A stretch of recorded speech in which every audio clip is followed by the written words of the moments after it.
Hello and welcome everyone to the GSMC Fantasy Sports Podcast, brought to you as always by the GSMC Sports Network. My name is Chris Shepard. It is going to be a fantastic show today. Today we're going to have a lot to cover, starting off with unfortunately rounding out our IDP rankings, very popular in the GSMC Fantasy Sports Podcast realm. We finish off strong, though, with some rookie DBs who I'm really thrilled to talk about. Then we move on to a fantasy basketball season kind of recap. I know we're going to be getting into the finals, so there's going to be a lot of hype around that, but we are just going to review this past fantasy basketball season, and then stick around to the end of the show. We have a very, very special segment where we recap and congratulate the Oilers' path to the finals, and we also make some predictions, a very special one coming up in the last segment of today's show. But as always, before we begin, I do ask that you like, follow, and subscribe to the show. We also do get a lot of tips and donations, so if you're feeling so inclined, do please leave a tip or donation at the link gsmc.cloud. It supports the network, me, and my fellow podcasters, so anything you can give is greatly appreciated by all. Now, starting off with the first segment of today's show, like I said, we are going to unfortunately be rounding out our IDP rankings. I know how popular they are on this channel, especially with me as your new host. So I'm really, really saddened that this is the final one, but also very excited to present this list to you guys. A lot of promise on this talented top 10 list. So let's get right into it with our picks.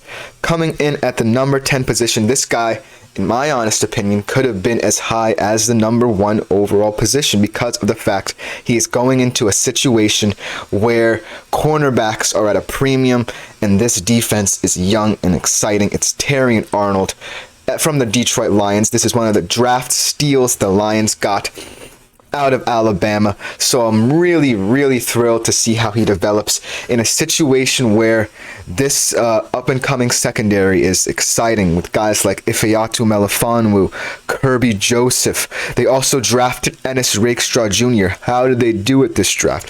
2 spectacular defensive backs that the Lions were able to draft, and I'm really, really excited to see how this defense develops. But starting off with Terrion Arnold, going over some of his stats from last season at Alabama. He had 63 tackles, 5 interceptions, 1 sack, and a forced fumble.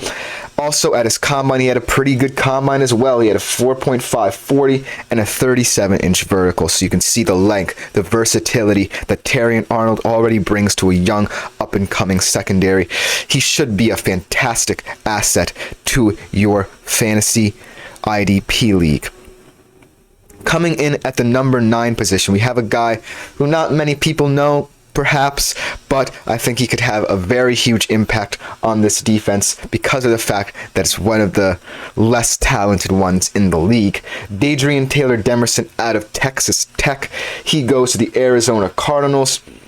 I think that he will be one of those guys who immediately has a lot of playing time out of this group due to the fact that Arizona does not really have or is known for their secondary. They do have a guy in Budda Baker who is really talented, one of the best young safeties in the NFL.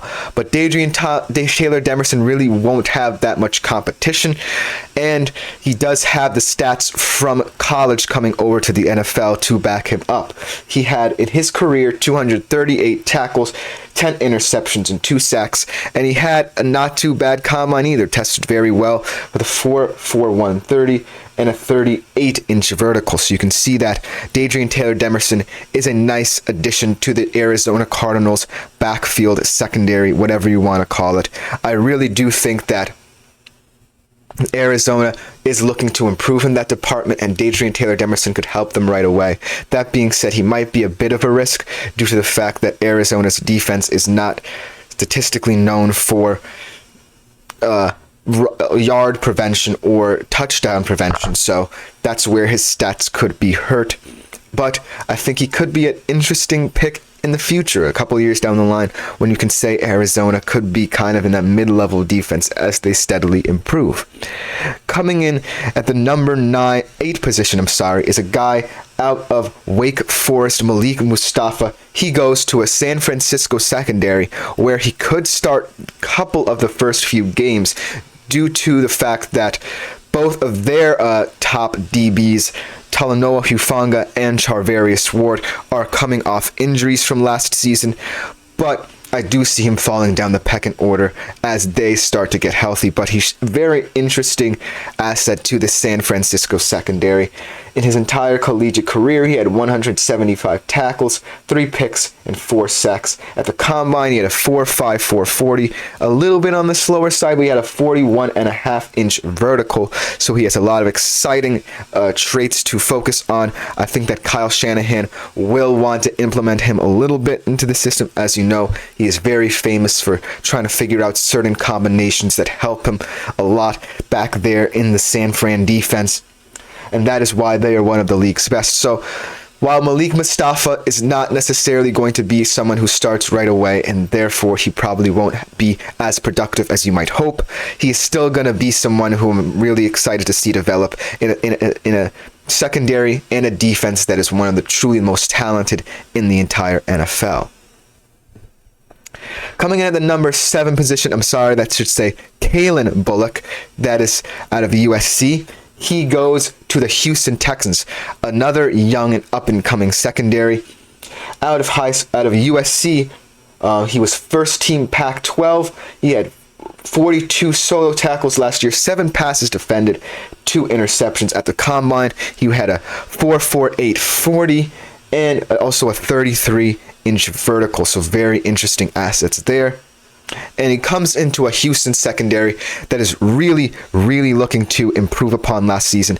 D'Amico Ryans is building something special over there from his first year. Coming into his second year, he has a lot of different pieces in that secondary, and he should be excited to add a guy like Kalen Bullock to that roster.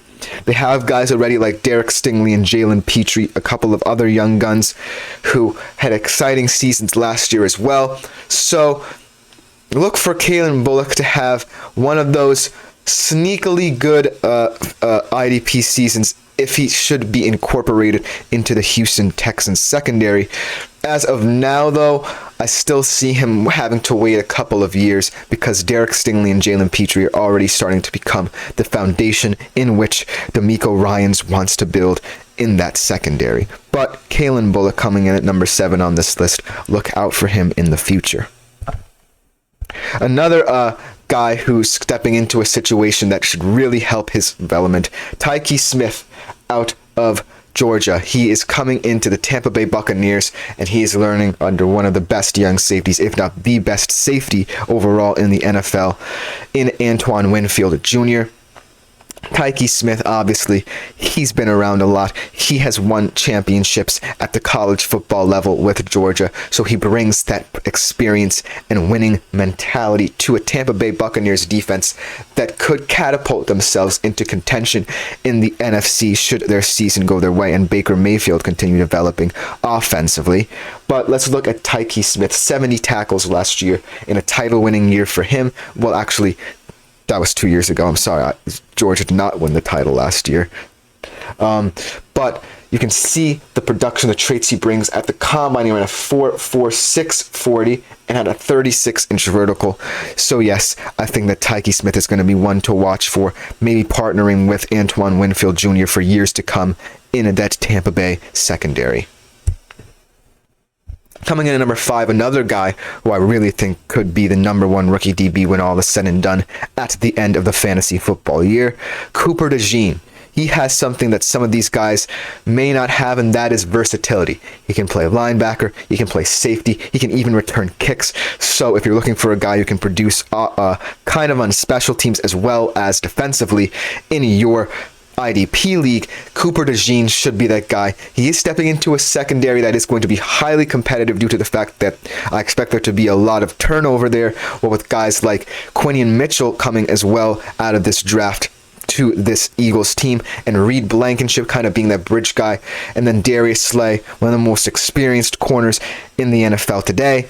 So Cooper DeJean may not start immediately, but they have the benefit of using him in so many different areas, so that versatility could help him rise up the rookie DB rankings in IDP leagues. And I think he could be a fantastic option for your IDP team in a Philadelphia Eagles secondary that is one of the most talented in the league.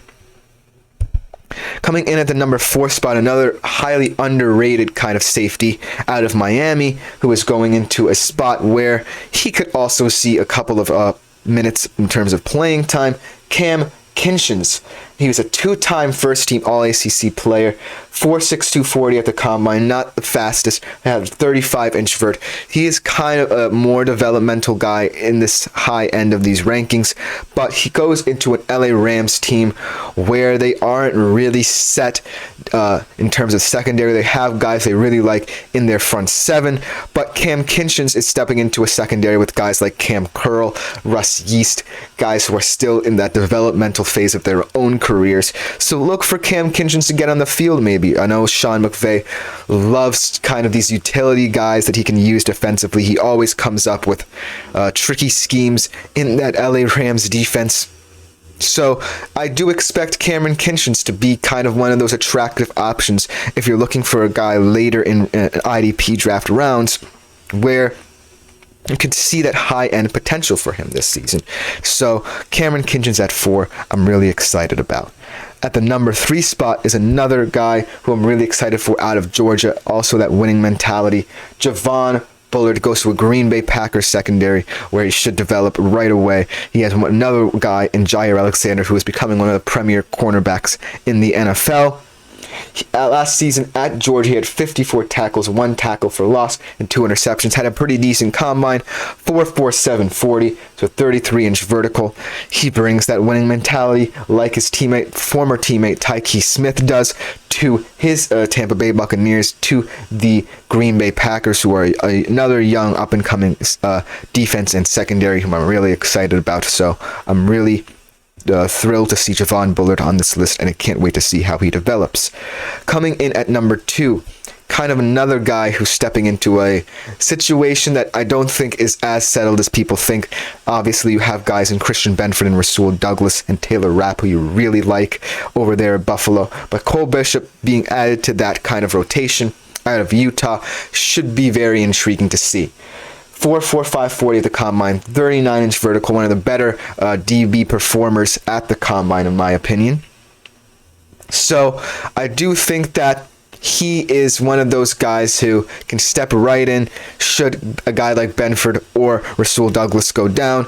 I don't think he starts right away. He's still in that second string kind of level for me. I do believe that the Bills secondary isn't as set in stone as people think. Some call it one of the better secondaries in the league. I'm not buying into that as much as others are, but Cole Bishop being added to it should make it a whole of a lot better.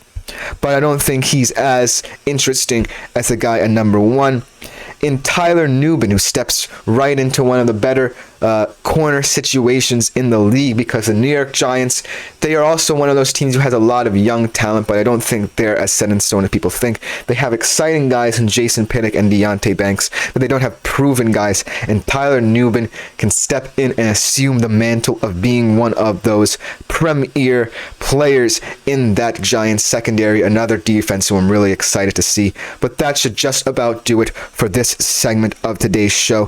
Coming up next segment, also for the first time ever in GSMC Fantasy Sports Podcast history, I will be going over one of my own personal fantasy football mock drafts. You definitely want to stick around for that. It should be a very, very, very exhilarating segment. We will be right back to discuss that. I feel like I'm losing my mind.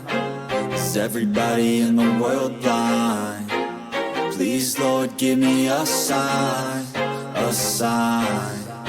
I feel like I'm losing my mind. Is everybody in the world blind? Please, Lord, give me a sign, a sign. I wanna be the greatest. Everybody on the fake shit. I look around and feel like everybody is the fakest. I make this every day and I'm impatient. hoping one day I blow up from the basement. Statement, the top is so vacant. I don't hear shit that I think is amazing. Waiting for my day when I'm playing sold out shows for 1,000 faces. Hey, give me that crown, get in my way and to be put down. It ain't your place, all this my town. If I want that shit, then I'll get it right now.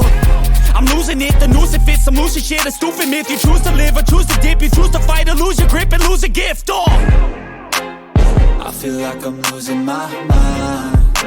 Is everybody in the world blind? Please, Lord, give me a sign, a sign. I feel like I'm losing my mind. Is everybody in the world? Hello, everyone, and welcome back to the GSMC Fantasy Sports Podcast. Before we get into the second segment, I want to remind you yet again, let me get rid of this real quickly, to leave a tip or donation, or consider leaving a tip or donation at the link gsmc.cloud. It is a huge support and benefit to the network, both me and my fellow podcasters as well. So everything that you have is greatly appreciated, and willing to give is greatly appreciated, most importantly. Now, getting into another segment, I'm really happy to share with you guys. For the first time in the history of the GSMC Fantasy Sports Podcast, I, Chris Shepard, will be analyzing my very own personal fantasy football mock draft. I did this one a couple of days ago, and I'm really excited to analyze it, break down some of the players I drafted who I think will have huge breakout seasons or maintain their fantasy stability. So I also really want to kind of show you guys the process that goes into fantasy football mock drafts. So I'm really excited to jump right into it. Unfortunately, though, it is kind of cut off in this image I have for you guys, but I will kind of get into some of my bench guys as well, so don't worry there. So, as you can see, this is my team. I'm sorry if it is a little blurry, but as you can see, I also got an A+ grade, so I'm kind of going to be analyzing which players and who on my bench are kind of guys who I really like and think will have great, fantastic seasons or maintain, like I said, that stability. Starting off at the QB position, why not draft probably one of the best QBs, if not the best QB in the NFL right now, in Patrick Mahomes. Always steady, although by his lofty standards last year kind of was a down year. I know he was trying to implement so many different receivers. He didn't really get going until kind of like the latter half of the playoffs, but when he's on, and he should be bringing in a lot more talent to that wide receiving core. As you can see on my bench, one of those guys is there, so he's going to be bringing in more and more talent, and I think that the Kansas City Chiefs wide receiver core should make some stellar progress. They still have Travis Kelce, so but last year, Patrick Mahomes had 280.22 fantasy points. He averaged 17.5 fantasy points per game, so he's kind of right at that level that you want your fantasy QB to have. But also, he's just a guy who can rely on any given Sunday. Maybe, he will have those games where he's disappointing and some of his receivers don't live up to expectations, but he's still Patrick Mahomes, for God's sake. My running back is one of those guys who I think is a will he or won't he kind of guy. He does have kind of a newer quarterback, but I'm really intrigued to see how he improves, because he was one of the best running backs in the league a couple of years ago. So I kind of want to see what he looks like coming off of injury. Jonathan Taylor, last year had 137.4 overall fantasy points. He averaged 13.7 a game. So he's one of those guys who is kind of one of those guys you want to take a flyer on, but you really have to see with him, because at his best, he's one of the best in the league. A 1,000-yard rusher, solid player. But when he's injured, he doesn't offer you that much production. Obviously, this is his first full season with Anthony and Richardson, so we have to see how their partnership develops. He is one of the better receiving running backs in the league, so that's why perhaps you could take a flyer on him, but he still is one of the riskier options in my team. Behind him is a guy in Gus Edwards who moves to the LA Chargers. I like that. They lose Austin Eckler. They replace them with a guy in Gus Edwards who is doing his thing over at Baltimore, part of that running back rotation over there. I think he's a very good, solid RB2 on a roster. But A guy who I'm really intrigued to see next season is Deebo Samuel. Obviously, he had a lot of contract rumors surrounding him come draft time. Will he leave San Fran? He ultimately stays with a receiving core that is one of the most potent in the league. Only 183.7 fantasy points overall last year for him, 12.2 fantasy points per game. So as you can see, he's one of those guys who does not necessarily benefit from having that experienced wide receiver core around him. Obviously, Brock Purdy wants to spread the ball all around the field, and Deebo Samuel might lose a little bit of that production, but he still is a premier wide receiver option in a fantasy team. But a guy who last year I personally had on my fantasy football team, a hidden gem last year, a breakout star last year in Nico Collins of the Houston Texans. I think he's going to have another very huge year with his partnership with CJ Stroud only going up from here. 180.4 fantasy points last year, 12 fantasy points per game. But he has the ability to just turn on the Jets and give you one of the better fantasy performances you'll have in any given week. He is stellar. Looking at my defense, this is also one of the best in the league in the San Francisco 49ers. Kind of a steal in my opinion in this draft. 7.8 fantasy points averaged per game. They have all the levels of the defense, premier players at the position, whether it be Nick Bosa up front, Fred Warner, Talanoa Hufanga, Charvarius Ward in the secondary, holding it down. This is a fantasy defense who, like Patrick Mahomes at the QB position, is one you can lock in if and should you draft them any given Sunday. They can produce for you. Kind of looking at my bench, as you can see, kind of cut off there. I brought in Calvin Ridley. Calvin Ridley is going to be very interesting as he moves to Tennessee. I think that he will really help a young QB in Will Levis be one of his top receivers along with DeAndre Hopkins over there at Tennessee. So I'm really excited to see how he develops with Tennessee. 153.9 fantasy points last year at Jacksonville, 9.1 fantasy points. So that's kind of a good production-wise in a struggling Jacksonville team. And I think those points can be produced again in a developing Tennessee team. So look out for Calvin Ridley on your draft boards. Another guy who I'm really excited about, hasn't played a snap in the NFL just yet, but can be the next Tyreek Hill for the Kansas City Chiefs in my humble opinion. Xavier Worthy. I think that him and Patrick Mahomes will be one of the better QB wide receiver duos in the league come the latter half of the season. Give Xavier Worthy time to develop. He is kind of one of those gadgetry kind of guys who can return kicks, be used anywhere along the wide receiver alignment. But look for him to be one of Patrick Mahomes' go-to targets later in the year as he continues to progress in Andy Reid's system. But that should just about do it.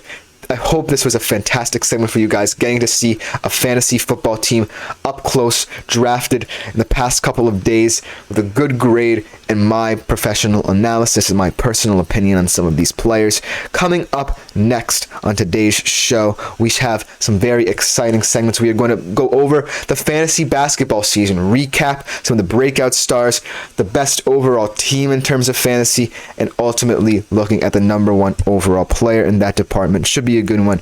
We will be right back to discuss all that.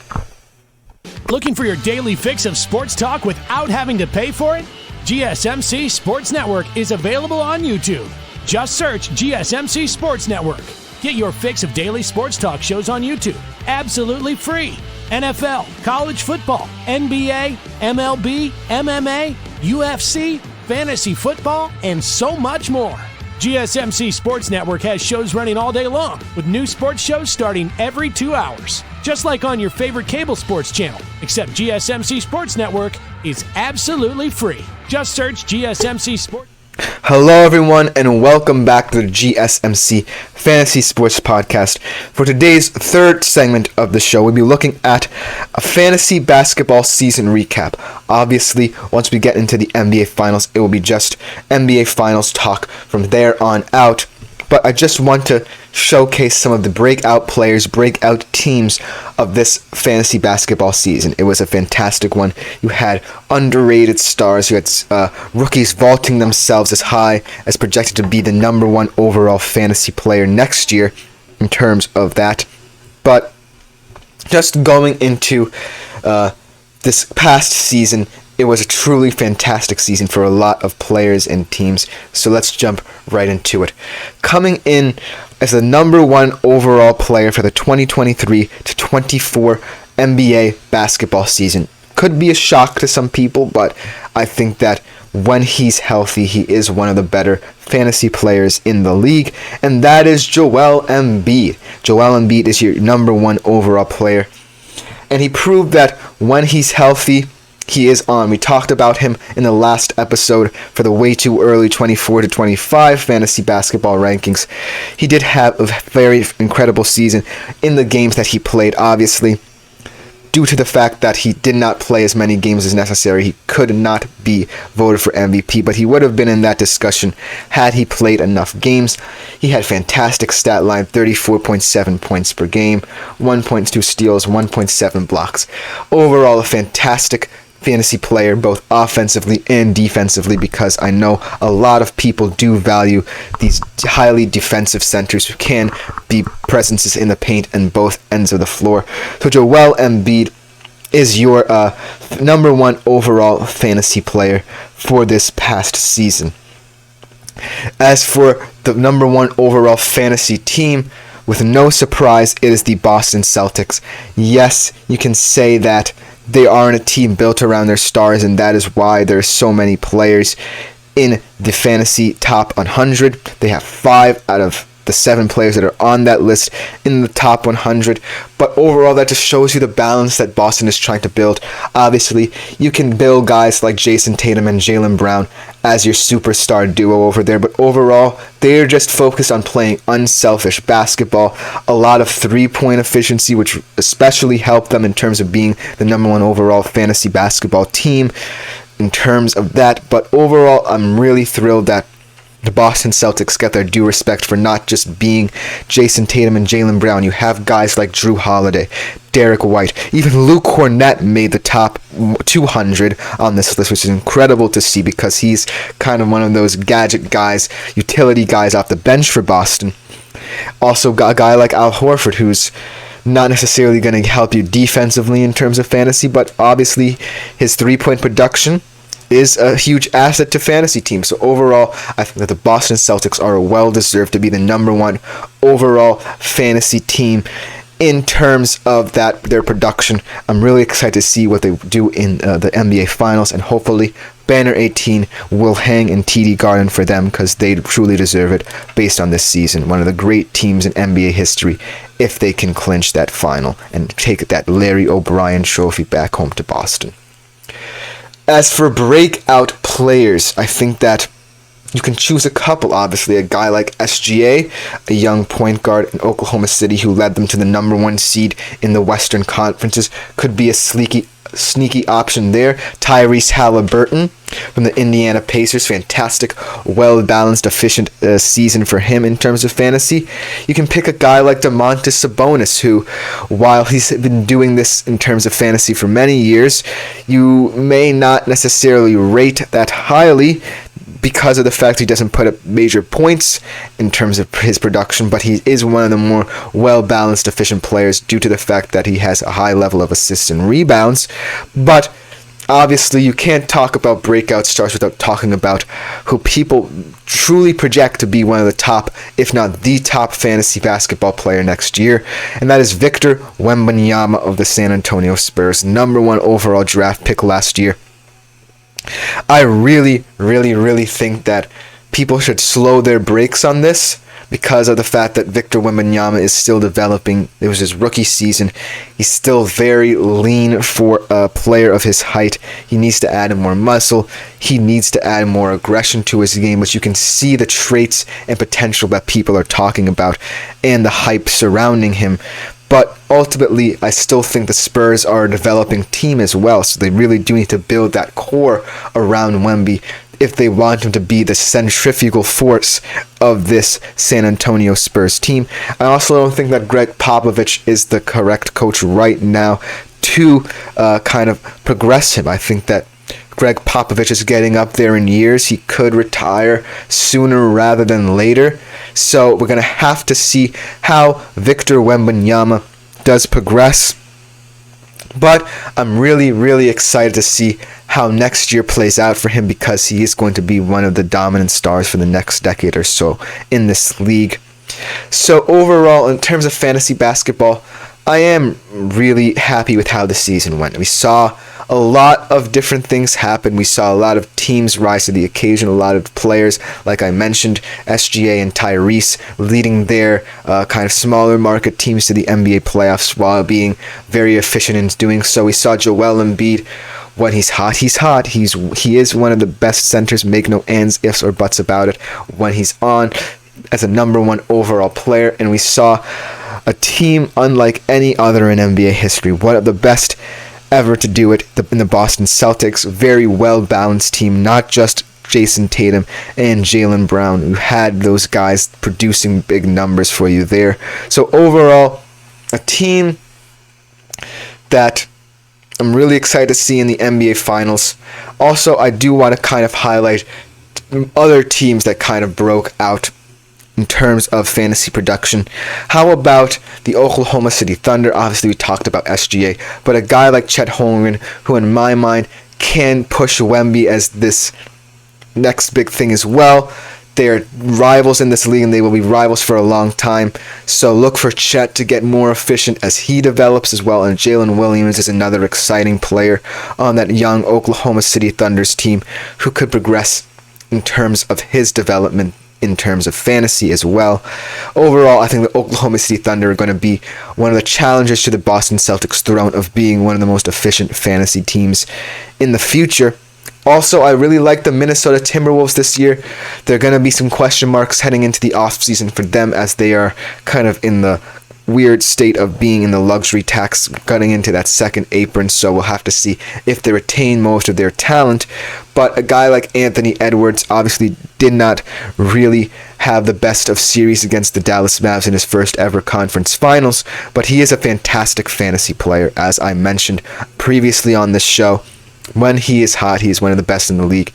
He does need to develop a better kind of mid-range game, in my opinion. He can't always drive to the basket.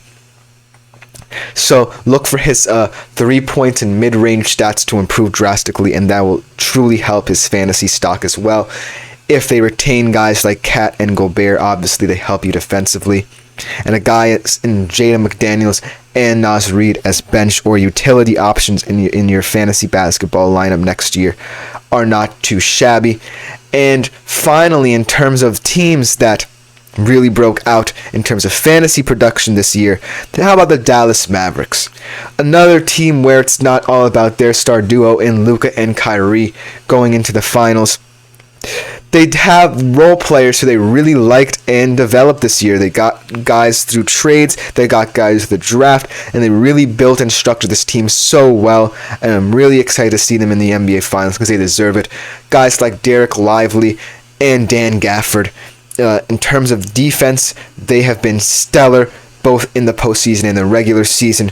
Dan Gafford also very productive in terms of his field goal percentage. Derek Lively, on the other hand, is more known for his defensive prowess. And a guy like PJ Washington, who they acquired in trade, very stout defensively as well. And while he's not known for his three-point production, should that go up, I really do think the sky's the limit for him next year. Look out for him in fantasy draft boards for fantasy basketball, next year. But that will just about do it for this segment of today's show. Coming up on the next segment, we are going to kind of look at the Stanley Cup Finals preview, which is coming up in the last segment of the show, but also how to bet on these finals coming up. What you should watch out for in terms of betting odds for both of these finals. So stick around for that segment. We will be right back.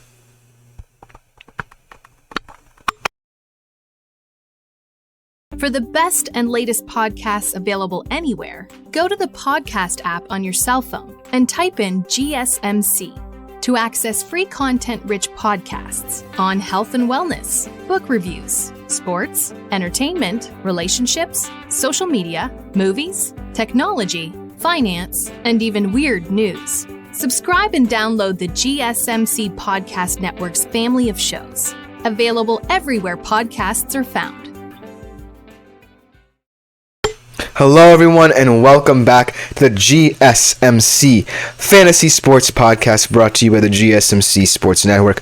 Coming up in this next segment should be a very interesting one as you go forward and wish to bet or gamble on these specific finals coming up in the NBA and the NHL. I'm going to talk to you about how to bet them because of the fact that both of these finals, while they seem to be kind of lopsided, they are going to be very volatile as the series goes on, because I do not think these finals are as close as people think. We're going to get into finals MVP, the money lines for these kind of things, so it should be a very interesting segment to get into. So without further ado, let's hop right into it. So in terms of both finals, starting off with the money line, let's start off in the NBA, where the Boston Celtics are the heavy favorites in my opinion in this final. At minus 225, the Mavs come in at plus 185, so as you can see, kind of heavily skewed to the Celtics. But as the series goes on, I really do think that this could benefit you to bet on the Mavs. Yes, they are back against it with their betting projections, so there isn't that much value in doing it now, but I do think this is going to be a much longer series than people expect, especially due to the fact that the Celtics don't know what they have in Kristaps Porzingis in terms of health. So I do think that Boston at minus 225 is a little bit high for them. They are a safe bet. I do still think they win this series, but it's going to be much closer than people think. And as the betting odds get more volatile and volatile by game, if you're betting by game, I think that it could be kind of interesting to see if the Dallas Mavericks can help you out and potentially steal you a couple bucks if they win a game. So look to bet on the Mavs for a couple of games. As for overall, I think the Boston Celtics are the safer bet here. I don't think that you will be that disappointed should you choose to place a bet now on the Boston Celtics. I think they will win the finals, and that is a confident prediction from me, even though the Dallas Mavericks, I think, will make this a series. Moving over to the NHL, the Florida Panthers and the Edmonton Oilers. We're going to be talking about this in today's final segment. I'm really thrilled and excited to talk about that. Florida comes in kind of as a heavy favorite, but I still think this series is also much closer than people think. Florida is at minus 125 in their money line, and Edmonton is at plus 105. So this can prove to be very volatile. It is kind of closer than the NBA Finals. Still, Florida is kind of in that range where you can say they are a heavy favorite. But overall, I do think that this also is going to be a close series. I think Edmonton could win it outright. So this is one that you kind of have to be wary of, because while I think the Panthers are a well-balanced team that deserve to win the Stanley Cup Final, and they have the winning mentality, they were there before, they have the experience in the final off of last season, Edmonton has some of the better players. They definitely have the better trio, in my opinion, in Draisaitl, McDavid, and Bouchard. So I wouldn't be surprised if a lot of people put money on Edmonton to win outright. I think that this money line will look silly in the future, because I do believe, I don't want to give my prediction away, that Edmonton will make this a series. Now let's switch over to something we've also talked about previously in some episodes, the finals MVP for both of these series. I think that the NBA Finals is going to be much harder to bet on, as well as the Stanley Cup Finals, because of the fact that you kind of have like these isolated figures on both teams that kind of make them hard to bet on, because of the fact that they have so many opposition players surrounding them. And that is the case for the Stanley Cup Finals. So let's start off with the NBA Finals, where it seems pretty set in stone as to who the top three are. I think that it could change, but the top three has been rock solid for these past couple of weeks. and I don't expect it to change as much as the series goes on. Tatum is right now the number one betting odds favorite to win Finals MVP at -120, followed by Luka Doncic plus 200, and Jaylen Brown vaulting himself into the top 3 with his conference finals performance. He sits at plus 500.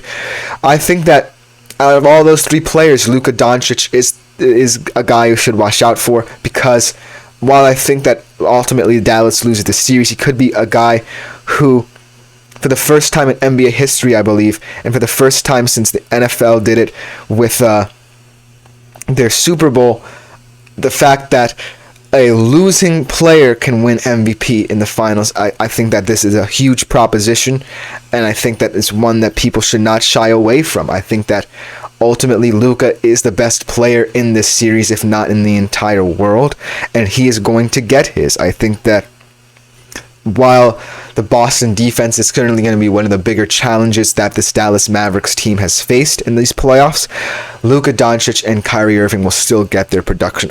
I expect Kyrie to vault potentially into the top 3, if not the top 2, as the series goes on. But another guy on the Boston Celtics side of things who I think is also underrated because of the fact he is a huge factor coming back into the squad is Kristaps Porzingis. Yes, he might not be fully healthy, but he still is a huge impactful player on both ends of the floor for Boston. He might not put up as much points as you would want out of a Finals MVP prediction, but Kristaps Porzingis ultimately makes this Boston Celtics team that much more threatening, that much more deep, that much more reliable.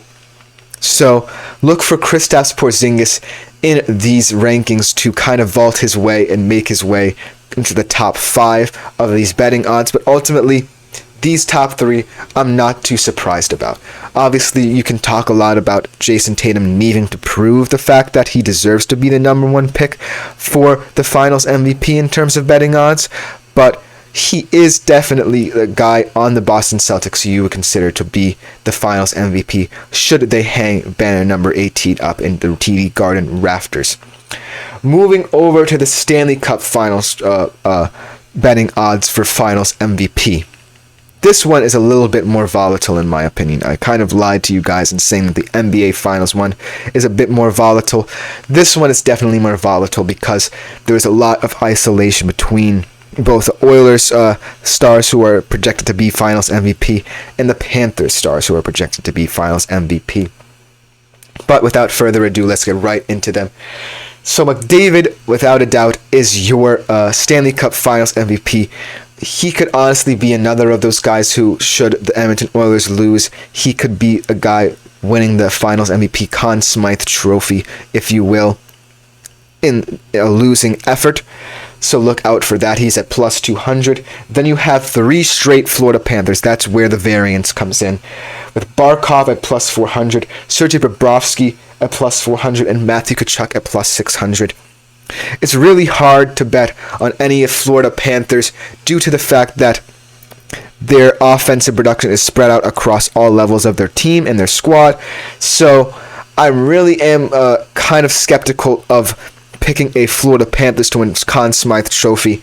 So I really see this being very volatile. Expect a couple more Oilers in the top 5 as Leon Draisaitl and Evan Bouchard to round out that dynamic Oilers trio sit at plus 650 and plus 700 respectively. So in terms of the Stanley Cup Final, it should be a crapshoot in terms of betting odds. I think that Connor McDavid is the heavy favorite and deserves to be. However, a lot of people expect that the Panthers will win this series, and that might create a lot of skepticism, a lot of punditry to say that a Florida Panther definitely, without a doubt, deserves the Conn Smythe Trophy. But if you look at Connor McDavid's production this postseason, he has definitely elevated his game, and he's one of the major reasons why the Edmonton Oilers have made the finals. Obviously, though, the Edmonton Oilers have become more team-oriented in the postseason, and Connor McDavid's production may have kind of regressed to the mean. But ultimately, he is the king of the Conn Smythe betting odds right now, and I don't expect that to change. I like Sergei Bobrovsky, I think he's an underrated option as a goalie to win the Conn Smythe. I think that he will be well deserving of a fantastic record in the postseason, but I just think at this point in time, betting on a Florida Panther is kind of wishful thinking because you never know what you're going to get from them. Who knows who will step up for them. So I really like this Edmonton trio, kind of balanced out between the top 10 of these, or top 6 of these Stanley Cup Finals betting favorite odds. So I really think that you should bet on an Edmonton Oiler going into this series. It is kind of debatable as to whether or not they win the series outright because they are the underdog here, but I'm more leaning towards an Edmonton Oiler winning this award rather than a Florida Panther due to the fact that they just have more stars. But that should just about do it for this segment of today's show. The last segment of the day's show is going to be a great segment. We talk about the Edmonton Oilers' path to the finals. We go over the finals preview, and I make my bold and very special prediction. We will not want to miss this segment. We will be right back for that.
Hello everyone and welcome back to the GSMC Fantasy Sports Podcast.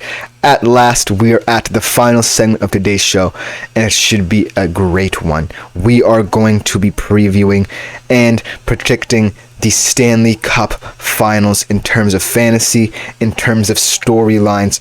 It should be a banger of a segment. Now, before we get into that, we have to congratulate the Edmonton Oilers out of the Western Conference. A fantastic run through the Western Conference Finals. Exhilarating performances by a lot of their big guys and a couple of their role-playing guys. And this should be a very exciting Stanley Cup Finals, but I just wanted to congratulate the Edmonton Oilers. At last, in the Connor McDavid and Leon Draisaitl era, they are in the Stanley Cup Finals for the first time since 2006, so it's been a long time coming for this Edmonton Oilers team getting to the Stanley Cup Finals. So congratulations to them. Congratulations to Connor McDavid. Let's hope he has a fantastic series and not disappoint neutral fans of the NHL who are expecting him to carry the load, and that should take us right into some interesting storylines for this one. Obviously, the top 3 point scorers of this postseason, all Edmonton Oilers: Connor McDavid, Leon Draisaitl, and Evan Bouchard, the young defenseman who has had a breakout postseason campaign, coming up against a Florida Panthers squad who has spread their production all around. I really think this is a very well balanced and defensively structured Florida Panthers squad. They don't necessarily have that number one option that the Edmonton Oilers have in McDavid. They have a bunch of these guys who just produce when the time is asked of them. And so I think this is going to be a fantastic series that could go the distance, but let's wait on the predictions now. It should be very special. But another one of these storylines that I'm really excited and interested to see play out is the goalie battle, because Sergei Bobrovsky, he is a favorite for the Conn Smythe Trophy based on his postseason performance this season. 12-5, 2.20 goals against average, .908 save percentage. fantastic postseason for him. He has been a huge reason as to why the Panthers' defensive solidity has held up so much. On the other side of things, you have a goalie who has been very controversial in between the crease for Edmonton and Stuart Skinner, but these past couple of series and these past couple of games for him have shown that they truly do rely on him, and they really love him over there in Edmonton. Stuart Skinner, 11-5 in the postseason, 2.5 goals against average, only an .897 save percentage, but a lot will fall on his shoulders and rest on his shoulders as the Edmonton Oilers go into the series, mainly because the Florida Panthers are kind of different from any other team that he faced in the Western Conference. They just have so much versatility, and you really don't know what to expect when you're a goalie facing the Florida Panthers, because a goal can come from anyone and anywhere. However, let's go over to the Oilers. We talked a lot about the Panthers last episode and talk about the reasons why I think that they can make this a series and they could potentially win the series. Their penalty kill has been nothing short of incredible. 25 consecutive penalty kills. Only 3 power play goals were scored against them, and they were all in the Canucks series in the Western Conference semifinals that went 7 games. A 93.5 overall penalty kill percentage for this Oilers penalty kill unit. This was a unit that was middle of the pack in the regular season. They have just amped it up in the postseason, and that is a credit to Coach Chris Knoblauch, who I also want to acknowledge in this segment. When he came into the Edmonton Oilers, he had only coached in the AHL and junior hockey. The Edmonton Oilers were 3-9-1. They were something like 19 points out of the wild card spot behind the Seattle Kraken and the Dallas Stars. So that just goes to show how much Chris Knoblauch has transformed the culture of the squad, made them a very defensively solid team, not necessarily based all around Connor McDavid and Leon Draisaitl. So kudos to Chris Knoblauch for saving the Oilers season. He is a huge asset as to why they are in the Stanley Cup Finals for the first time since 2006, and the first time in the McDavid and Draisaitl era. But also let's look at how the Florida Panthers match up for them. They obviously are not necessarily known for being that good on the power play, so the Oilers do have that advantage there. But they definitely do have the players and the production along all 3 lines. They have the better goalie. I think that is a matchup they are more confident in Sergei Bobrovsky. So look for the Panthers to kind of rely upon everyone in their lineup, but especially Sergei Bobrovsky, as the Edmonton Oilers will be looking to create a lot of high-danger scoring chances. They are one of the best power play teams when they are on the offensive in terms of power play in the NHL. So look for that aspect to come through. But ultimately, I do think the Florida Panthers match up very well with this Edmonton Oilers team. They have the players to overcome the Oilers' potent penalty kill. I think they might be able to score a couple of power play goals.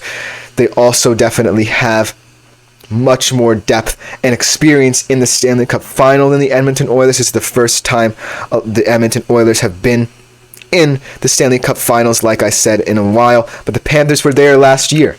So the Panthers know what it takes to reach that mountaintop, obviously. Players like Alexander Barkov and Matthew Tkachuk have been here before.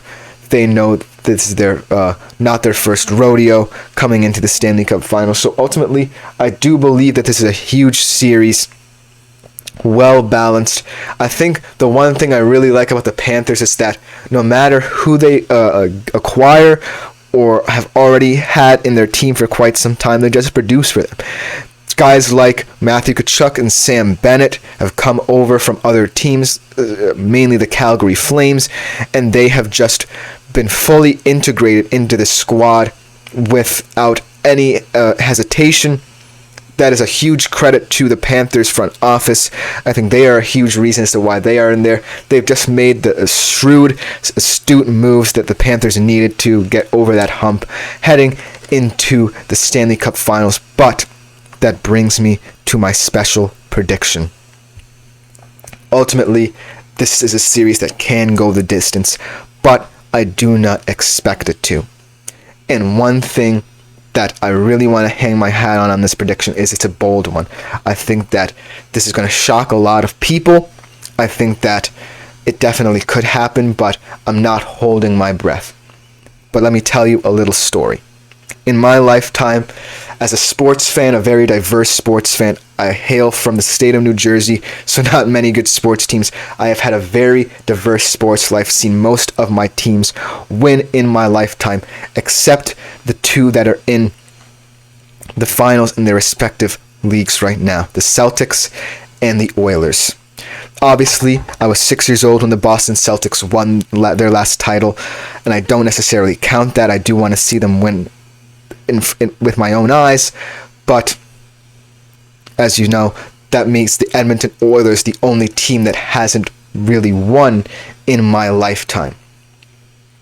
And as a superstition for both of these teams, because they haven't won in such a long time, I don't necessarily watch them as often as other die-hard fans of their teams root for their fans, because I'm kind of scared about the narrative surrounding both these teams. They have such fantastic, talented players they've built to get to this mountaintop for many, many years, so I don't really watch them. I don't really watch pundits talk about them that much, because I kind of don't necessarily like this kind of narrative surrounding this negativity that is produced from those pundits. But in the Edmonton Oilers Western Conference semifinals, I had the opportunity to watch the first period of Game 7 in that game. And one of the most pivotal moments in the Edmonton Oilers series came in the couple final minutes of that first period. They have a 4-minute double minor penalty against them. At that point, they had all the momentum in that game. They outshot Vancouver. Vancouver had nothing, but this could have been a huge momentum shift for the Edmonton penalty kill. But what I saw in those 4 minutes was a heart and desire that the Edmonton Oilers had not displayed for quite some time late in the postseason. They wanted to win this Game 7. The Vancouver Canucks did not get off a single shot in that 4 minutes, and that just goes to show how much the Edmonton Oilers culture has changed from when Connor McDavid and Leon Draisaitl were first drafted. How players like Ryan Nugent-Hopkins and Darnell Nurse have been through it all to get to this point. How younger players like Evan Bouchard, their defensive unit like Matthias Ekholm, Vincent Desharnais, other guys like Philip Broberg even, have been integrated into this team, and how Chris Knoblauch really has created a solid identity that the Oilers can hang their hat on, and that is the reason why they're in the finals. That 4 minutes was one of the 4 best minutes of defensive hockey I have ever seen in my life. That just goes to show the Edmonton Oilers are here, and they want to win. So, without further ado, a very special prediction is upcoming. I'm going to give it to you, not from myself, but from a trusty dusty partner in Alexa. Alexa, play La Bamba. La Bamba by Richie Valens on Amazon Music.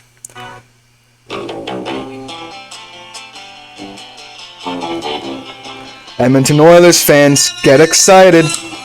I am taking the Edmonton Oilers in 6 games because of the fact that they have taken forever to get to this point.